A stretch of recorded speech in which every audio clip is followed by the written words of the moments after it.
All right, we're going to replace the motor on this Swin car.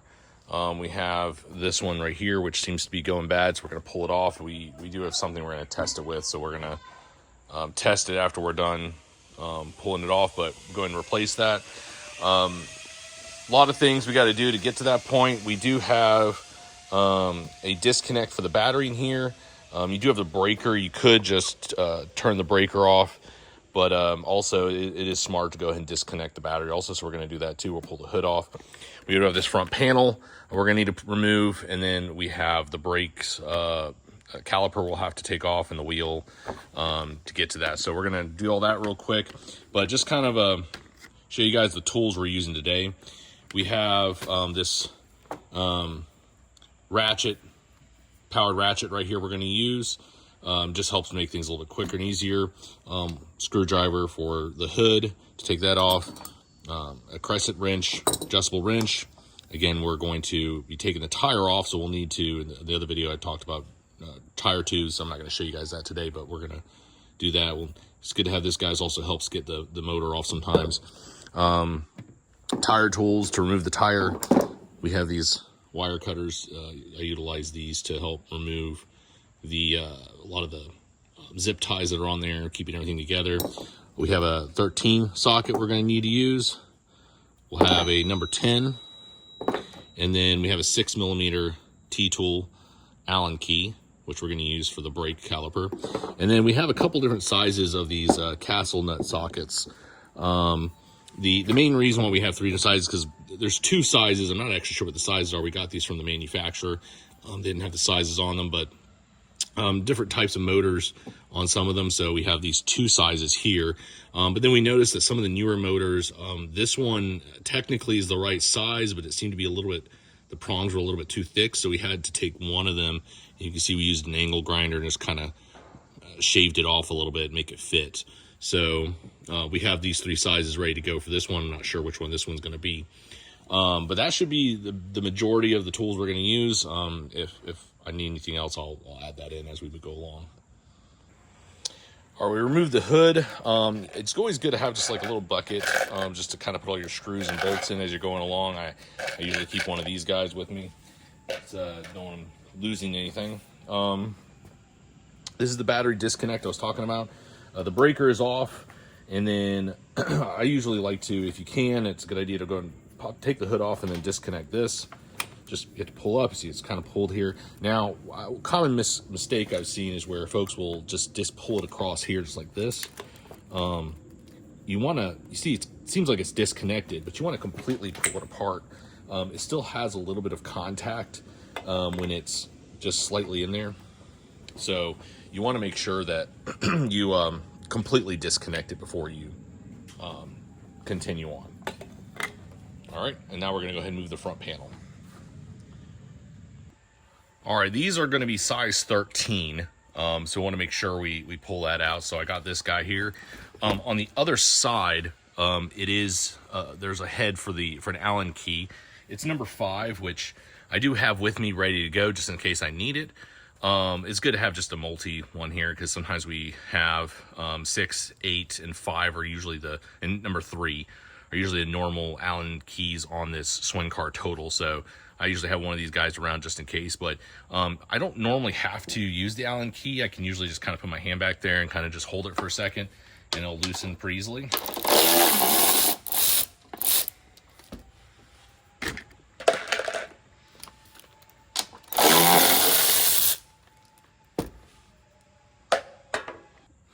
So after getting all those off, I usually just push these through right here. I try not to push them all the way out or pull them out, because on the other side there is another panel, and if you pull the screws out completely, the panel on the other side will shift, and it just makes it more difficult later when you're putting everything back together.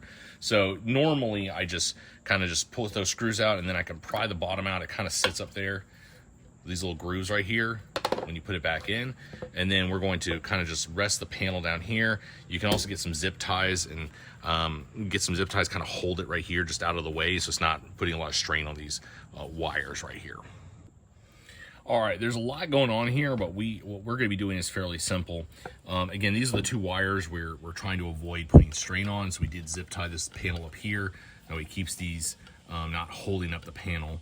This is just your positive that goes up to the charge contactor, and then you have your negative here, which attaches to the negative terminal here, which goes towards, actually connects to the battery, and to your controllers and motors, negatives for those.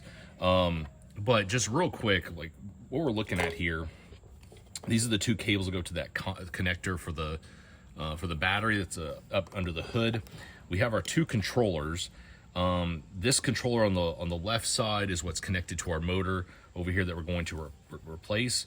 We're going to go ahead and disconnect the motor, and from here we have this guy right here, which goes to the motor, and so we're going to just disconnect this one. There we go.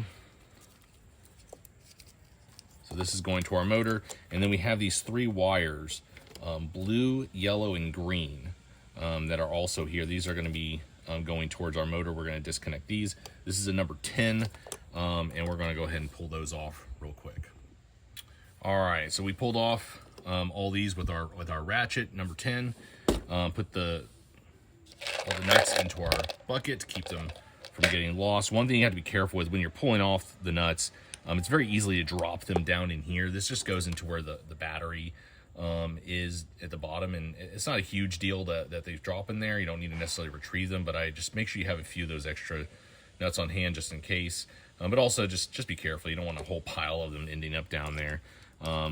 So again, we just disconnected these, so I want to pull these off, the yellow, the green, and the blue. And so now our motor is completely disconnected. Right up in here, we have this little rubber washer, which we're going to push through and pop out. You can see that hole there now. And reach around the other side, and I can start kind of working it out. A lot of times you have to work out the blue, yellow, and green wires first before you push the plug. It's just not a lot of space for that plug to go through. All right, so now you can see that it's on the other side, and we're going to leave that there and move on to the next section of removing the motor. All right, we real quick went ahead and lifted the Swin car up as we were going to need it off the ground. In order to do this, I also just went ahead and took the tire and tire tube off. I'm not going to show you guys how to do that today. There's another video on how to replace tires and tire tubes. But we do need to remove the caliper right here. This is pretty simple and easy to do. Just going to take a T-tool, again, it's going to be number 6. You're going to take this one off, and then there's another one right over here that mounts it to this arm right here. All right, so we got it off. It took a little bit of effort and had to get someone to help me pry it because I think this is the first time we've ever had to replace this motor, so I don't believe we've ever removed these calipers. Except for maybe to replace the brakes once, but the brakes look pretty good. It's nothing you want to look at while you're at it. You just push this aside. What we're going to need to do now is take the snippers and go ahead and cut all these zip ties off so we can get to this cable and get everything down here ready to go. All right, so now we're going to utilize this castle socket for the nut in here. I'm pulling this one out. This is one of the older versions, and since I don't believe this motor has actually ever been replaced, it looks like one of the older ones. We're going to try this one out first. Make sure. Yeah, it looks like it's in there pretty good. Take your adjustable wrench. Make sure it's the right size in there. And then just try loosening it up. Should be 2 of these in there. So we'll pull the first one out, and then we'll take the second one off. So there you go. This is what it looks like. So that's the first one. I'm going to get this one in here. I'm going to get the second one off.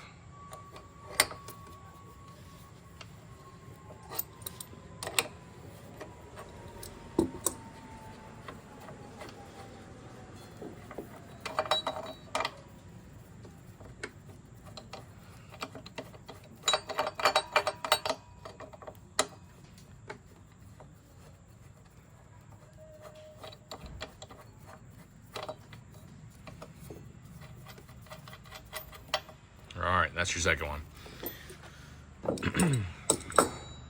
At this point, hopefully the motor just slides out for you. You can also get some silicone spray that might help it a little bit. You can spray it in there, but I'm going to try to just pull this out. I have tried, and I do like using sometimes these tire tools in here to help pry it a little bit. See, it's kind of coming out right there.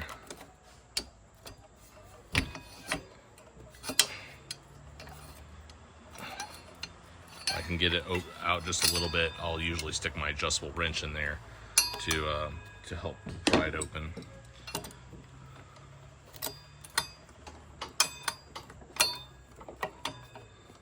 There you go, and you can see it starting to slowly come out here on this side. So what we're gonna do is keep prying that. This wire is gonna come out, this little groove right here, the wire will come out on that eventually.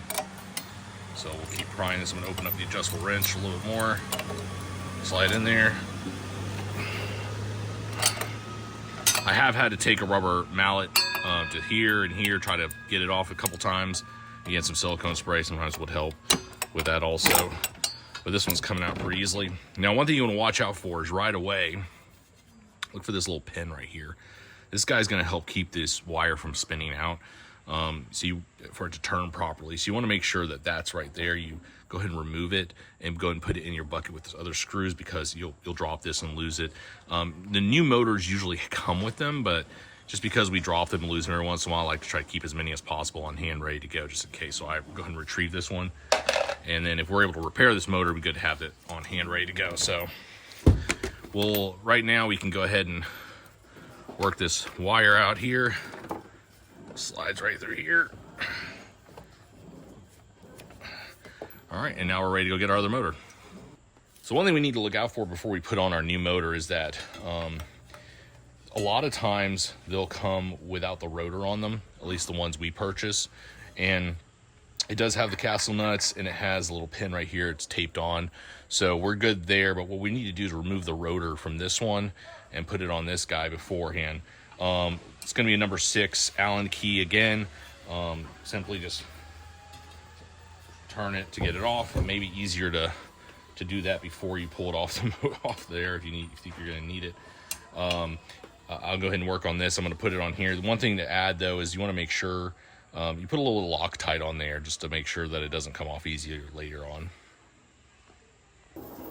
One thing to add is that we need to make sure that we put this rotor on properly.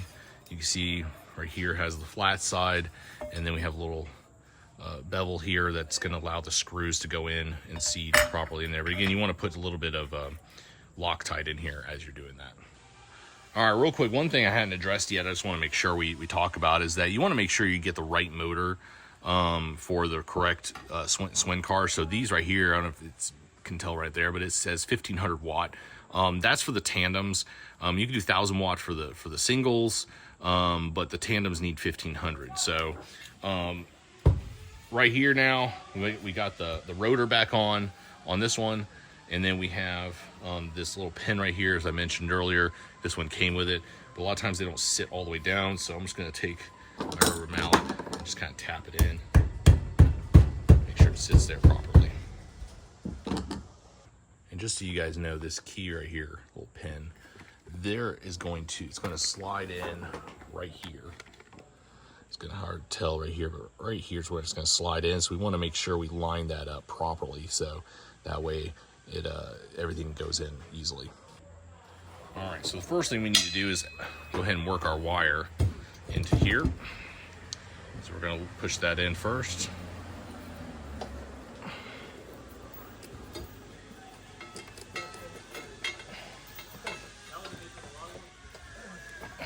Once we have that in, we can now slide the rest of this in. And then we need to make sure we line it up properly so it slides in. And you use a little silicone spray, that could help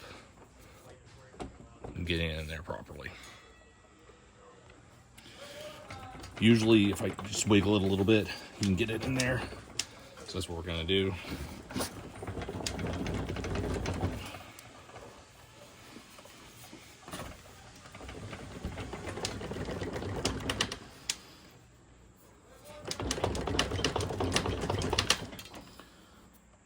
slowly working its way in. I'm just gonna keep doing that. I'll get some silicone spray here in a bit also to help this right here so it slides in a little bit easier. All right, I did use a little silicone lubricant in there and I got it in pretty far. You can tell it's still a little bit not quite in all the way, and that's all right. Sometimes we get to that point where we can't get it any further. And we don't want to be hitting on this too much with a hammer. Use a little bit of rubber mallet if you want to try helping tap that in, but not too much. So what I usually do is if I got enough threads, I'll go ahead and slide one of these on, spin it in. As far as I can get it by hand. This one is one of the ones where we have to usually use the guy where we kind of use the angle grinder to make it back a little further. And I'll try to do it by hand for a little bit, and it's pulling it in with this guy by just doing it by hand. And so we're gonna just do that, pull it in the rest of the way. That way we're not hitting on this thing with a rubber mallet or hammer. All right, I got it in all the way, but just to make sure it's locked down, we're gonna tap it a little bit with our hands, just to make sure with this adjustable wrench that it's in there pretty tight. You want these pretty tight. All right, so that's pretty good. We'll go ahead and spin the other one on. All right, I finished putting the other nut on there and tightening it up with the castle nut socket right there.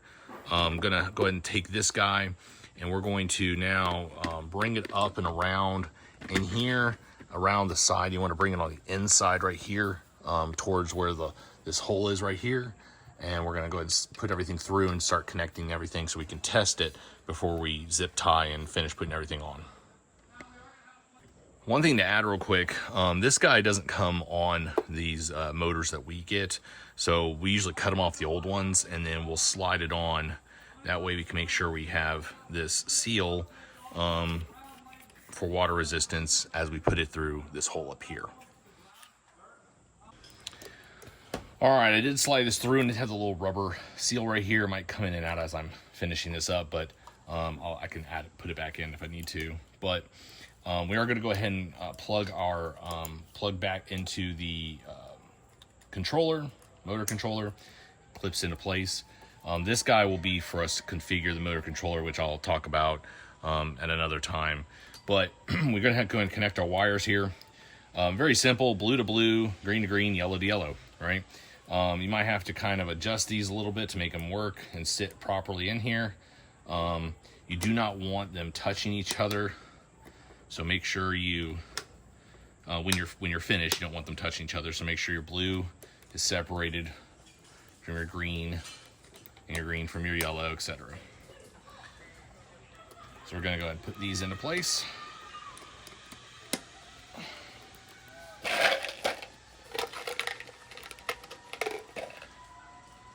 Very careful, again, you don't want to drop these.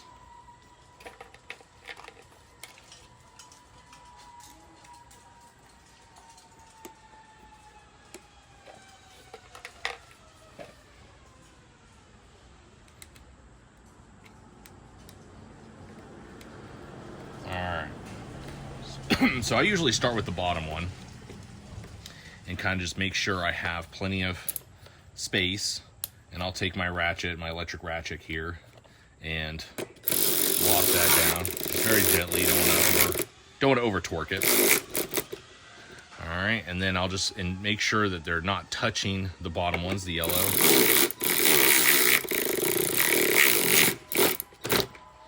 There we go. There's space, there's clearance there, and I'll do the same thing with the two blue ones. And looks like it's got to touch a little bit right there, so it's kind of moving around.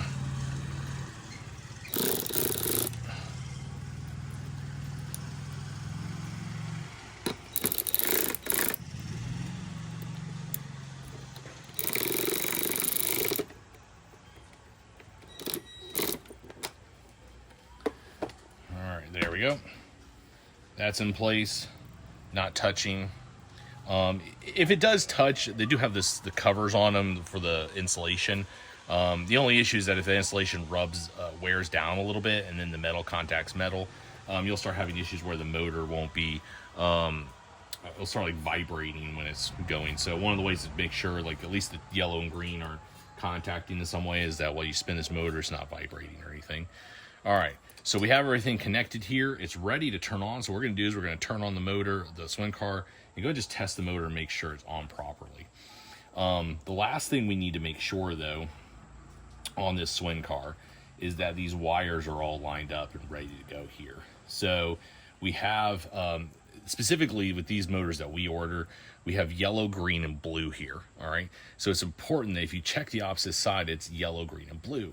The new motors that we order, sometimes I believe it's the blue and yellow are switched or something, and so we have to go in here and just take the little pins, and it's pretty easy, you can just switch them over. But the motor won't work properly unless you switch them and make sure those three are lined up. And then there's, on the other side, there's just different colors, so that doesn't matter as much. All right. Let's test it out. All right, so we want to make sure we plug this back in. I went ahead and turned it on. As you can see, the green lights are on for the motor controllers. That's a good sign.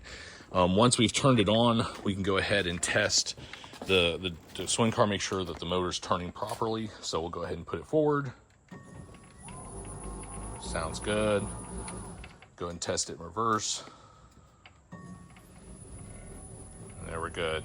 Sometimes you have these motors, they'll be switched directions, so you'll have to change direction in the motor controller, and that's one of the things we'll do when we plug in with this plug right here.